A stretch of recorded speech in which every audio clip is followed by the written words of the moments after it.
और चलिए बात करेंगे विधानसभा सत्र की। राजस्थान विधानसभा में आज जमकर हंगामा हुआ है। शिक्षा मंत्री मदन दिलावर के इस्तीफे पर विपक्ष ने सदन में जमकर नारेबाजी की और सदन से वॉकआउट कर दिया। वहीं विपक्ष का कहना है कि आदिवासी समुदाय का अपमान शिक्षा मंत्री ने अपने बयान से किया, जिस पर शिक्षा मंत्री मदन दिलावर माफी मांगे या फिर मुख्यमंत्री दिलावर का इस्तीफा लें। वहीं बजरी माफिया को लेकर के भी आज विपक्ष आक्रामक नजर आया।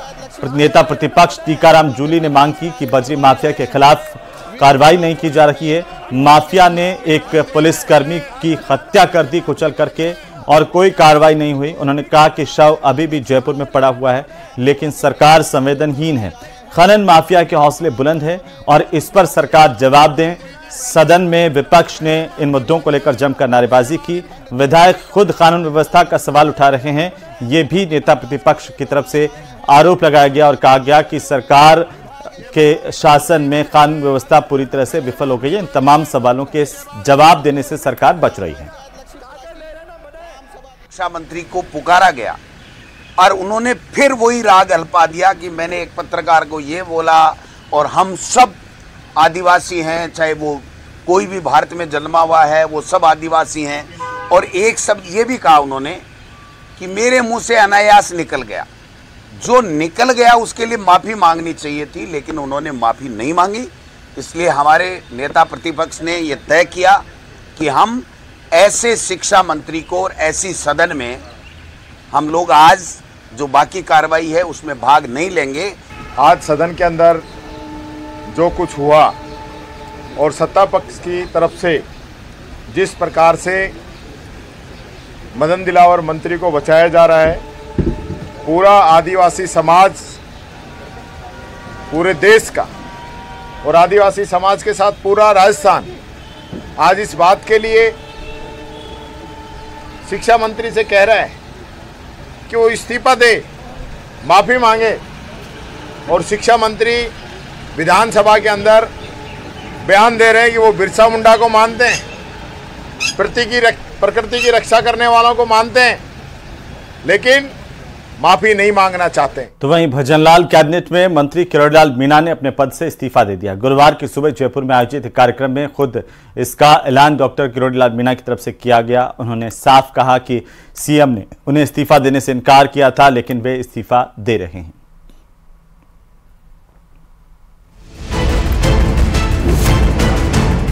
मेरी किसी से कोई नाराजगी नहीं है, न माननीय मुख्यमंत्री जी से न संगठन से। मेरी खुद अपने आप से नाराजगी है।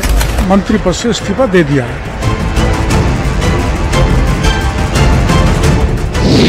मंत्री किरोड़ीलाल मीणा का पद से इस्तीफा, पार्टी से किसी भी तरह की नाराजगी से इनकार, संगठन के लिए काम करते रहने की कही बात। लंबे वक्त से चल रहे कयासों के दौर पर आखिरकार विराम लग ही गया। किरोड़ीलाल मीणा ने पद से इस्तीफा दे दिया। हालांकि वो संगठन के लिए काम करते रहने की बात कह रहे हैं। किरोड़ीलाल मीणा के मुताबिक उन्होंने पद मांगने के लिए इस्तीफा नहीं दिया है। उन्होंने साफ किया है कि इस्तीफे के पीछे पार्टी से नाराजगी वजह नहीं है। मेरी किसी से कोई नाराजगी नहीं है, न माननीय मुख्यमंत्री जी से न संगठन से। मेरी खुद अपने आप से नाराजगी है कि जो देश के प्रधानमंत्री हमारे संगठन चाहते थे, विशेषकर पूर्वी राजस्थान की सीटों को जिताने का, उसमें से हम 3 महत्वपूर्ण चुनाव को हार गए, जिनकी मुझे जिम्मेदारी दी थी। तो आपको ध्यान है, मैंने उस समय घोषणा की थी कि अगर हम सीट हार गए तो मैं मंत्री पद से इस्तीफा दे दूंगा। इसलिए मैंने मंत्री पद से इस्तीफा दे दिया है। जयपुर में एक कार्यक्रम के दौरान किरोड़ीलाल मीणा ने इस्तीफे का ऐलान किया। हालांकि ऐसी जानकारी मिल रही है कि वो पहले ही इस्तीफा दे चुके थे और यही वजह है कि वो पिछले दिनों हुई सरकार की अहम बैठकों में शामिल नहीं हुए। अपने इस्तीफे के ऐलान के बाद उन्होंने सोशल मीडिया पर एक पोस्ट किया, जिसमें एक बार फिर वही बात लिखी गई थी कि प्राण जाए पर वचन ना जाए। बता दें कि ऐसा ही एक ट्वीट 4 जून को चुनाव नतीजों के दौरान भी किया गया था, जिसके बाद से ही उनके इस्तीफे के कयास लगाए जा रहे थे। मैंने इस्तीफा दे दिया तो मेरा नैतिक रूप से मैं वहाँ जा नहीं सकता। और मुख्यमंत्री जी को भी मैं मिला था। मुख्यमंत्री जी ने बड़े आदरपूर्वक मेरे को कहा था, नहीं आपका इस्तीफा स्वीकार नहीं करेंगे। पर मैंने मुख्यमंत्री जी को यही कहा था कि चूंकि मैं जनता के बीच में कह चुका हूँ, घोषणा कर चुका हूँ कि हम ये सीट नहीं जीते तो मैं इस्तीफा दे दूंगा, और इसलिए मेरे को देना पड़ा, तो स्वाभाविक है मैं न सरकारी बंगला, न सरकारी गाड़ी, न दफ्तर में बैठ सकता। काफी दिन पहले से ये देखा जा रहा था कि किरोड़ीलाल मीणा सरकारी सुविधाओं का इस्तेमाल नहीं कर रहे थे। इतना ही नहीं, किरोड़ीलाल मीणा ने सचिवालय स्थित कृषि विभाग के दफ्तर भी जाना छोड़ दिया था। बीजेपी के प्रदेश मुख्यालय में हुई समीक्षा बैठकों में मीणा शामिल नहीं हुए। यहाँ तक कि बीजेपी विधायक दल की बैठक और बजट की तैयारी के लिए हुई मंत्रिमंडल और कैबिनेट की बैठकों से भी दूरी बना ली थी। देश के प्रधानमंत्री जी ने मुक्का मार के उनको कह दिया, जिम्मेदारी दे दी, तो वो तंज कस रहे थे कि मुझे जिम्मेदारी दी है, ये सीटें नहीं आएंगी तो मैं जिम्मेदारी लूंगा और मैं इस्तीफा दूंगा। तो मैं समझता हूं कि वो ये कहना चाह रहे हैं कि पहली बार जीते हुए लोग बड़े बड़े पदों पे बैठ गए, और मेरे जैसा वरिष्ठ आदमी जिसने सरकार को, बीजेपी की सरकार बनाने में भारतीय जो पार्टी की तरफ से कांग्रेस पार्टी को झूठे आरोप लगा करके और घेरने का काम किया, और आज मेरी ये दुर्गति हो रही है। लोकसभा चुनाव के नतीजों के बाद से किरोड़ीलाल मीणा के इस्तीफे पर सस्पेंस बना हुआ था, क्योंकि उन्होंने कहा था कि जिन सीटों की जिम्मेदारी उन्हें मिली है, अगर पार्टी उन सीटों पर हारती है तो वो हार की नैतिक जिम्मेदारी लेते हुए इस्तीफा दे देंगे। बहरहाल किरोड़ीलाल मीणा के इस्तीफे के बाद से पार्टी में गहमा गहमी है। अब देखना होगा कि इस कदम के बाद किरोड़ीलाल मीणा की अगली रणनीति क्या होगी। जयपुर से न्यूज़ 18 के लिए रोशन शर्मा की रिपोर्ट।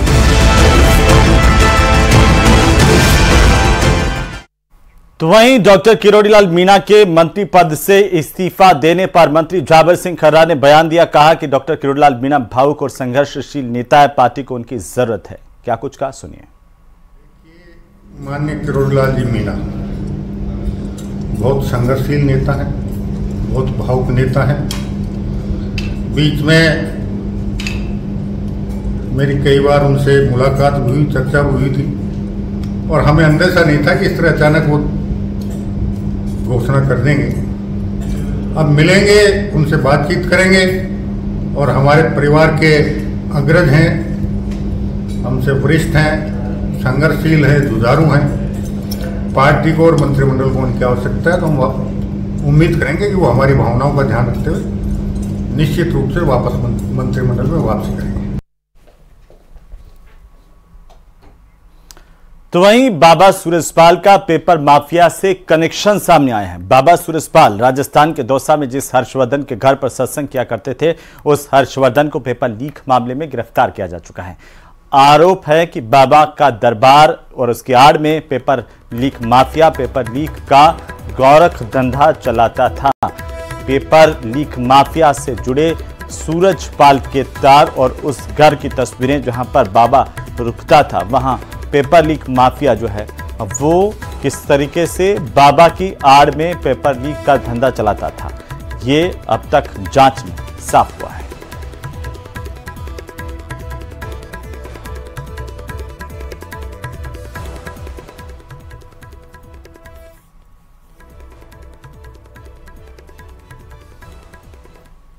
अंग है, इसलिए आदिवासियों के बारे में कुछ कहूंगा, ऐसा कुछ नहीं है। मैं हमेशा आदिवासियों का सम्मान करता हूं। मैंने आज तक जीवन में कभी किसी के भी अपमान में कोई बात नहीं कही, लेकिन मुझे बड़ा दुख हुआ जब देश की लोकसभा में प्रतिपक्ष के नेता श्रीमान राहुल गांधी जी ने कहा कि हिंदू हिंसक होता है, यानी आक्रमणकारी होता है, यानी एक दूसरे को मारने वाला होता है। मैं समझता हूं इससे ज़्यादा घटिया शब्द हिंदू समाज के लिए कोई हो नहीं सकता था। यानी पूरे हिंदू समाज का अपमान किया है, और ये कांग्रेसियों को दिखाई नहीं दिया। एक भी कांग्रेसी ने ये नहीं कहा कि हिंदू अहिंसक नहीं होता है, हिंदू श्रेष्ठ होता है, हिंदू किसी के पर आक्रमण नहीं करता है। इसका अर्थ यह हुआ कि सारी की सारी कांग्रेस हिंदुओं को आक्रमणकारी मानती है, हमलावर मानती है, हिंसक मानती है। ये सारे हिंदुस्तानियों का अपमान है, पूरे हिंदुओं का अपमान है। इसलिए कांग्रेसियों से कहना चाहता हूं, जानना चाहता हूं, विशेषकर राजस्थान के लोगों से कि हे राजस्थान के कांग्रेसियों, आप सब लोग मिलकर के हिंदुओं का जो अपमान किया है उसके लिए राहुल गांधी से कब इस्तीफा मांगना चाहते हैं, या वो हिंदुओं के अपमान किया है उसके लिए इस्तीफा नहीं देते हैं, तो आप यदि हिंदू हैं तो कब कांग्रेस छोड़ करके कहीं जाना चाहते हैं, या हिंदू होने के बावजूद भी कांग्रेस में रह करके अपने पूर्वजों का अपमान निरंतर करा रहे हो? इससे ज़्यादा अपमान और इससे ज़्यादा बावड़ापन आपका क्या हो सकता है? भाई साहब, सदन में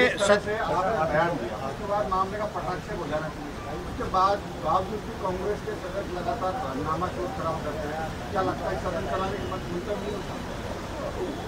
वह लगातार आदिवासियों का अपमान करना चाहते हैं, क्योंकि इस देश में रहने वाले, अनादिकाल से रहने वाले सब आदिवासी हैं, मैं भी आदिवासी हूँ, और इसलिए उनके मन में कहीं भी आदिवासियों और हिंदुओं के पक्ष में श्रद्धा का भाव नहीं है।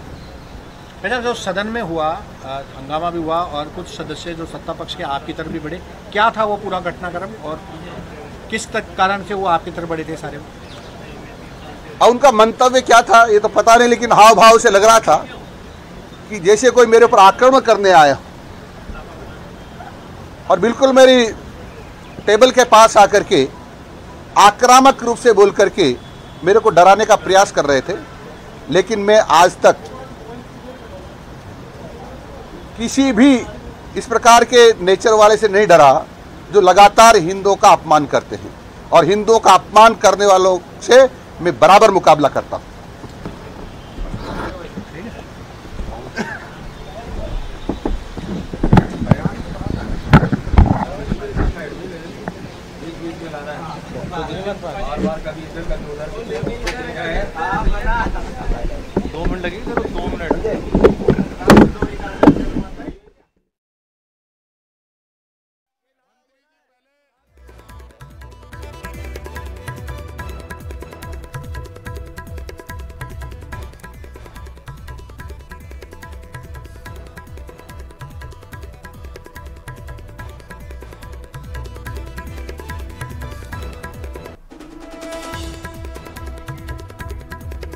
तो वहीं पुष्कर सरोवर के जहांगीर महल क्षेत्र में धड़ल्ले से हो रहे अवैध निर्माण के खिलाफ पालिका प्रशासन ने बुलडोजर कार्रवाई की है।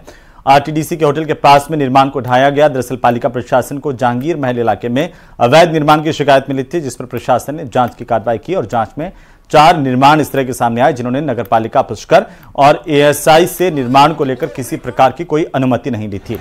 इस पर पहले प्रशासन को नोटिस जारी किया गया और फिर कार्रवाई की गई। पुलिस बल की मौजूदगी में निर्माण कार्यों को ध्वस्त किया गया। अवैध निर्माण के खिलाफ बुलडोजर चलाया गया है। नगर पालिका क्षेत्र में जयपुर घाट के पास ब्रह्म सरोवर के पास जो है अवैध होटल निर्माण, अवैध जो ये निर्माण हो रखे हैं, इनके ऊपर अब कार्रवाई कर रहे हैं। इनको ध्वस्त किया जा रहा है। इन लोगों द्वारा ना तो नगर पालिका से किसी तरह की परमिशन ली गई, और चूंकि ये एएसआई रिस्ट्रिक्टेड एरिया है तो ना ही इन्होंने एएसआई से परमिशन ली। इनको प्रॉपर नोटिस वगैरह देने के बावजूद इनके द्वारा अतिक्रमण नहीं हटाया गया, तो इसलिए आज नगर पालिका द्वारा शांतिपूर्ण तरीके से अतिक्रमण हटाया। और इसी बीच राजधानी जयपुर से बड़ी खबर मिल रही है, जहां पर बारिश के बाद बड़ा हादसा हुआ है। घाट के गुणी इलाके में मकान का एक बड़ा हिस्सा बारिश के बाद गिर गया। इस वक्त की सबसे बड़ी खबर, सबसे पहले सबसे तेज न्यूज 18 राजस्थान पर आपको बता दें कि बारिश के बाद मकान का एक हिस्सा ढहा है, टूट करके एक हिस्सा नीचे गिर गया। मौके पर निगम और पुलिस प्रशासन को जैसे इत्तला मिली है वो पहुंचे हैं। तो ये बड़ा हादसा राजधानी जयपुर में, हालांकि किसी जनहानि की खबर अब तक नहीं मिली है। वहीं अभी और ज्यादा जानकारी की प्रतीक्षा है। मौके पर निगम और पुलिस प्रशासन की टीमें पहुंची है। बहरहाल आपको बता दें कि बारिश के बाद इस मकान का एक हिस्सा ढह गया, गिर गया। घाट की गुणी के इलाके में ये मकान, जिसका एक बड़ा हिस्सा गिरने की बात सामने आ रही है। बारिश के बाद यह हादसा हुआ है। लगातार गुलाबी नगरी जयपुर में बारिश के बाद से जगह जगह पर गड्ढे और पानी भरने की शिकायतें सामने आई थी, और अब और इसी बीच हम आपको सीधे लिए चलते हैं राजधानी जयपुर, जहां पर Rajasthan pre teacher education test का परिणाम जारी कर दिया गया। Deputy CM doctor Premchand Bairwa ने ये परिणाम जारी किए हैं। पीटीईटी द्वितीय वर्ष में हनुमानगढ़ के देवीलाल टॉपर हैं। बीए बीएड में झुंझुनू की अक्षरा सैनी टॉपर रही हैं। बीएससी बीएड में डूंगरपुर की मीत पसौली टॉपर रही हैं। बहुत बहुत बधाई। बीए बीएड में आपने फर्स्ट रैंक प्राप्त करी है, इसके लिए आपको बहुत बहुत बधाई और आपके उज्जवल भविष्य की कामना करते हैं कि आपका बहुत अच्छा आगे बढ़े आप और हमारे देश के गौरव बने।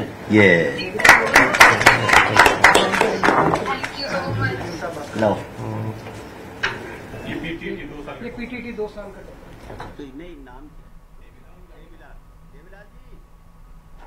हेलो, हाँ पीटीटी दिया ना आपने। अरे आप उसमें विजेता बन गए और माननीय उप मुख्यमंत्री राजस्थान सरकार के डॉक्टर बैरवा साहब आपको बधाई दे रहे हैं। सुनिए। फर्स्ट रैंक आई है। हाँ देवीलाल जी, बहुत बहुत बधाई आपको कि आप फर्स्ट रैंक आई है आपकी पीटीटी 2024। इसके लिए बहुत बहुत धन्यवाद आपको, आपके उज्जवल भविष्य की कामना करते हैं। Thank you. चलो सर, बहुत अच्छा संदेश दिया सर आपने। हाँ नहीं जरूरी सर, आपके ये प्रेरणा भरे और हौसला अफजाई के सब निश्चित रूप से युवा पीढ़ी का मार्गदर्शन करेंगे और सशक्त करेंगे। आपकी निवेदन है आपसे कि आज के स्वरूप हमारा मार्गदर्शन करिए करके अपना अतिथि मुख्य अतिथि यही सर।